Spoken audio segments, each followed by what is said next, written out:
Hello friends, നമ്മുടെ ഒരു പുതിയ വീഡിയോയിലേക്ക് എല്ലാവർക്കും സ്വാഗതം.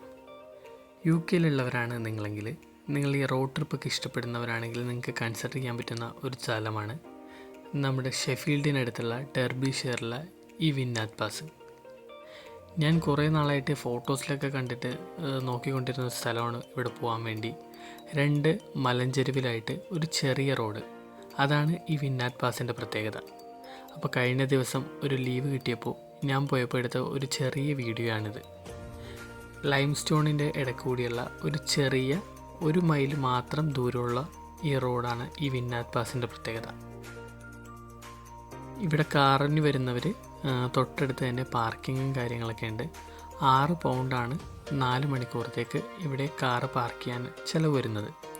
ഇനി നമ്മളിപ്പോൾ കാറിനല്ല വരുന്നത്, പബ്ലിക് ട്രാൻസ്പോർട്ട് തന്നെയാണ് വരുന്നതെങ്കിൽ ഇതിലെ തൊട്ടടുത്തുള്ള ഒരു വലിയ റെയിൽവേ സ്റ്റേഷൻ എന്ന് പറയുന്നത് ഷെഫീൽഡാണ്. ഇവിടെ ഒരു ചെറിയ റെയിൽവേ സ്റ്റേഷനും ഉണ്ട്, ഹോപ്പ് എന്നാണ് ആ റെയിൽവേ സ്റ്റേഷൻ്റെ പേര്. ഇനി ഷെഫീൽഡിൽ നിന്ന് വരുന്നവർക്ക് ഇങ്ങോട്ടേക്ക് ബസ് സർവീസ് അവൈലബിൾ ആണ്. ബസ്സിനാണ് നിങ്ങൾ ഈ വിന്നാത്ത് പാസ് കാണാൻ വരുന്നതെങ്കിൽ നിങ്ങളൊരു കാര്യം നിങ്ങളുടെ മനസ്സിൽ കരുതിയിരിക്കണം.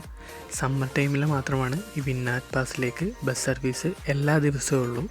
അല്ലാത്തപ്പോൾ വീക്കെൻഡ്സിൽ മാത്രമാണ് ഈ ബസ് സർവീസ് ഉള്ളത്. ബസ്സിൻ്റെ കൂടുതൽ ഡീറ്റെയിൽസ് നിങ്ങളൊന്ന് ഗൂഗിൾ ചെയ്തിട്ട് വരുന്നതായിരിക്കും നല്ലത്.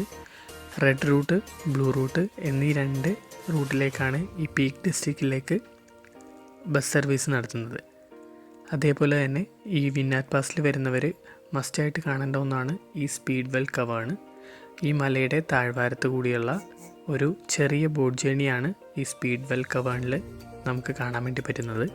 ഒരാൾക്ക് 20 പൗണ്ടാണ് അതിൻ്റെ ചാർജ്.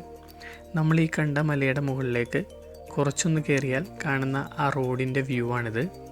ഇത് മലയുടെ ഒരു ചെറിയ ഭാഗം കയറിയാൽ തന്നെ നമുക്കിത് കാണാൻ പറ്റും. ഇനിയും കൂടുതൽ മുകളിലേക്ക് കയറാനും ഉണ്ട്.